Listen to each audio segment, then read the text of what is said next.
எல்லாத்துக்கும் ஒரு காரணம் இருக்குன்னு நம்ம அடிக்கடி சொல்லுவோம் இல்லையா? அந்த வார்த்தை காரணம் ஆர் த ரீசன் இல்லைன்னா த சோர்ஸ் ஆஃப் எனிதிங். அதனால தான் இந்த சிவனுக்கு பேர் காரணீஸ்வரர். ஒரு காரணத்துக்காக தான் இவர் இங்கே வந்து இன்னி வரைக்கும் காலம் காலமாக நூற்றாண்டுகளாக இங்கே இருக்கார். காமதேனு பசுவுக்கு வந்து ஒரு சாபம் உருவாகிறது வசிஷ்ட முனிவரால். அதை போக்குறதுக்காக இந்திர பகவான் சிவனை நோக்கி இங்கே தவம் பண்ணதாகவும், அதனால தான் இந்த இடத்துல இந்த காரணத்துக்காக இந்த சிவன் இங்கே வந்ததுனால காரணீஸ்வரர் அப்படிங்கிற பேர் வந்து வந்திருக்கு. அண்ட் அம்பாள் பெயர் ஸ்வர்ணாம்பிகை. மிக அழகான சிவனும் பார்வதியும் இன்னைக்கு தரிசனம் பண்ணதில் மனசு நிறைஞ்சு இருக்கு. எனக்கு அவ்வளோ சந்தோஷமாக இருக்குது. ஸோ சைதாப்பேட் வந்தீங்கன்னா நிச்சயமாக இந்த கோயில் தரிசனம் பண்ணாமல் இருக்காதீங்க. இந்த ஒரு கோயிலுக்குள்ள நுழைவாயிலையும் பெருசாக ஒரு கோபுரம் இருக்கும். என்னைக்காவது நம்ம எதுக்காக இப்படி ஒரு கோபுரம் இருக்குது அப்படின்னு யோசிச்சு பார்த்துருப்போமா? பார்த்து ரசிச்சிருப்போம், ஆச்சரியப்பட்டிருப்போம். ஆனால் எதுக்காக இந்த கோபுரம் இந்த வடிவத்தில் வந்து கட்டப்பட்டிருக்கு? இந்த பூத கணங்கள் யார்? இந்த துவார பாலகாஸ் அப்படின்னு சொல்கிறவங்க யார்? மேலே இருக்கிற சின்ன சின்ன சின்ன விக்கிரகங்கள் வந்து அது என்ன குறிக்கிறது? என்னைக்காவது நம்ம வந்து இந்த டெம்பிள் ஆர்கிடெக்சரை யோசித்து பார்த்துருக்கோமா? ஒன்று டீப்பர் லெவல். இந்த கோயிலையும் அப்படி தான். ரொம்ப அழகான ஒரு கோயில் கோபுரம். அண்ட் என்ட்ரன்ஸில் வந்து பட்டினத்தாரும் இருக்கார்.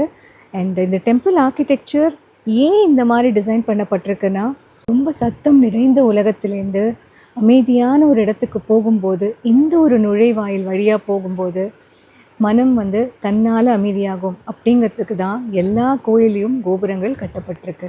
நம்ம முன்னோர்கள் எவ்வளோ யோசித்து இப்படியெல்லாம் நமக்கு வந்து ஒரு வரலாறை வந்து விட்டுட்டு போயிருக்காங்க. அவங்களுக்கெல்லாம் நன்றி சொல்ல நேரம் ஒரு முறையும் கோயிலுக்குள்ளே நுழையும் போது நிச்சயமாக இருக்கணும். இந்த சப்தத்தல ராஜகோபுரத்தை தாண்டி, பிரம்மாண்டமான ராஜகோபுரத்தை தாண்டி நம்ம உள்ளே வரும்போது இந்த பிரகாரம் அவ்வளோ நீட் அண்ட் க்ளீனாக, அவ்வளோ ஒரு பீஸ்ஃபுல்லான வைப்ஸோடு நம்மளை வரவேற்கிற மாதிரி கைலாசத்தோட ஒரு அழகான ஒரு சிற்பக்கலை இங்கே தெரியுது.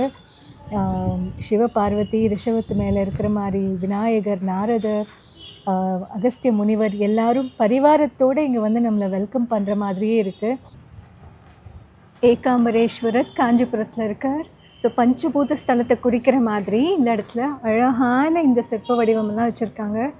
ரொம்ப முகலட்சணத்தோடு இருக்கு. So beautiful. இது நிலம் ஏகாம்பரேஸ்வரர் காஞ்சிபுரம், அருணாச்சலேஸ்வரர் நெருப்பு திருவண்ணாமலை, அக்னி ரூபம்.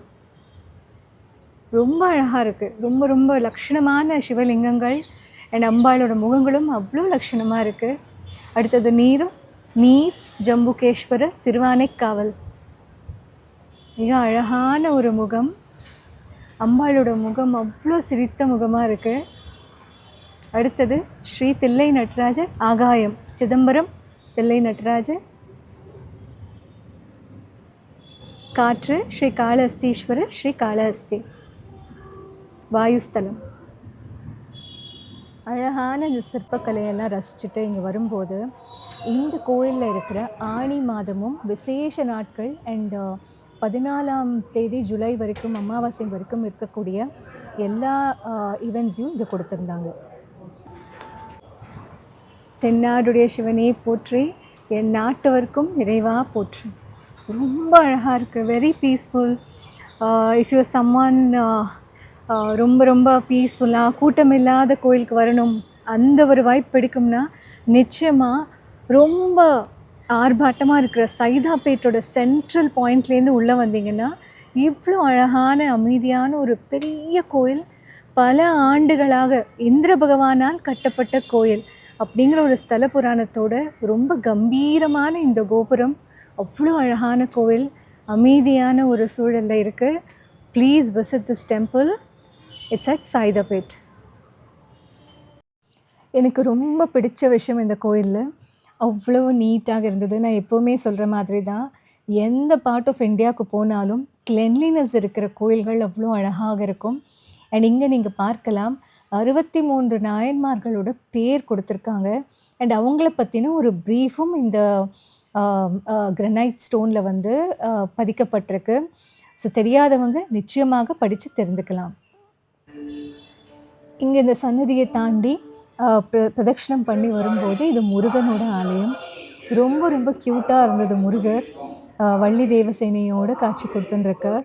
அண்ட் இந்த முருகர் இருக்கிற மண்டபத்துல மேல ரொம்ப அழகான முருகரோட அறுபடை வீடோட டீட்டெயில்ஸ் எல்லாம் வந்து சிலை வடிவத்துல குடுத்துருக்காங்க. ரொம்ப அழகா இருந்தது. நான் நல்லா நின்னு ரசிச்சேன்.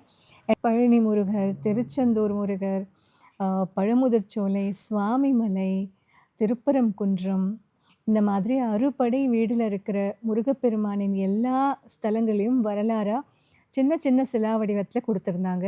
அங்க இப்படி ஒரு சின்ன பழனி முருகரே உட்கார்ந்து விளையாடுற மாதிரி ஒரு சீன். அதையும் பார்த்து ரசிச்சுட்டே இருந்தேன். ரொம்ப அழகான ஒரு வைப். இங்கேருந்து அப்படியே பிரதட்சணம் பண்ணி வரும்போது மடப்பள்ளி, நவக்கிரகத்தோட சன்னதி எல்லாமே இந்த இடத்துல இருக்கு. இந்த படிகள்ல உட்கார்ந்து இந்த பிரம்மாண்டமான கோயிலையும், இவ்ளோ சுத்தமா இந்த கோயில வந்து வச்சிருக்காங்க அப்படிங்கிற பிரமிப்போட நான் பிரதட்சணம் பண்ண ஆரம்பிச்சேன். அப்படியே இந்த ஸ்தல புராணத்த ஒரு சின்ன பிரீஃப் குடுக்கலான்னு நெனைக்கிறேன். காமதேனு பசு. ஆ பசுவுக்கு வந்து ஒரு சாபம் வருது வசிஷ்ட முனிவரால. அப்ப இந்திர பகவான் சிவனை நோக்கி தவம் இருக்கிறார். தவம் இருக்கும்போது கார்மேகங்கள் வடிவத்துல சிவன் இங்க பொழிஞ்சதாகவும், அதனால தான் காரணீஸ்வரர் அப்படின்ட்டு ஒரு பேரும் இருக்கு. இன்னொரு பெயர் தி சோர்ஸ் ஆஃப் கிரியேஷன், காரணம். ஒரு காரணத்துக்காக இந்த இடத்துல சிவன் வந்து அருள் பாலிக்கிறதாகவும் இருக்கிறதுனால காரணீஸ்வரர் அப்படின்னும் மறுபெயரும் இருக்கு. இந்த கோயில்ல பல தெய்வங்களுக்கான சன்னதி இருக்கு. 63 நாயன்மார்கள், காரைக்கால் அம்மையார், சூரிய பகவான், பைரவர், சண்டிகேஸ்வரர், வேதகிரீஸ்வரர், ஸ்வர்ணாம்பிகை அண்ட் உற்சவ மூர்த்திகள்ல நட்ராஜர், சிவகாமி, சோமாஸ்கந்தர், பிக்ஷாண்டனர், சந்திரசேகரர், முருகன், வள்ளி தேவசேனா, காரைக்கால் அம்மையார்னு பல தெய்வங்களோட சந்நிதிகளும் இந்த கோயிலை நம்ம பார்க்க முடியும். ரொம்ப அமைதியான ஒரு திருக்கோயில், ரொம்ப அழகான ஒரு திருக்கோயில் அண்ட் ரொம்பவே சுத்தமாக மெயின்டைன் பண்ணுற ஒரு திருக்கோயில்னு சொல்லலாம். இந்த கோயிலேருந்து வெளியில் வந்து கொஞ்சம் தூரத்தில் நடந்தோமானா இந்த கோயிலுக்கு உண்டான ஒரு மிகப்பெரிய குளம் இங்கே பார்க்க முடியும். இதற்கு பேர் வந்து கோபதி சரஸ் அப்படின்னு சொல்கிறாங்க. இங்கே விநாயகரும் சித்தி புத்தியோடு இந்த இடத்துல இருக்கிற மாதிரி ஒரு சிலை வடிவம் இருக்குது. அண்ட் இந்திர பகவானால் ஏற்படுத்திய ஒரு கோவில் குளம் என்று பெருமையும் இந்த குளம் பெற்றிருக்கு. ரொம்ப நீட்டாக இருக்குது. நிறைய ஃபிஷ் இருந்தது, பறவைகள் அண்ட் ரொம்ப பீஸ்ஃபுல்லான ஒரு அமைதியான ஒரு இடம் அப்படின்னே சொல்லலாம். ஸோ சைதாப்பேட் வந்தீங்கன்னா நிச்சயமாக காரணீஸ்வர் திருக்கோயிலுக்கு வராமல் இருக்காது.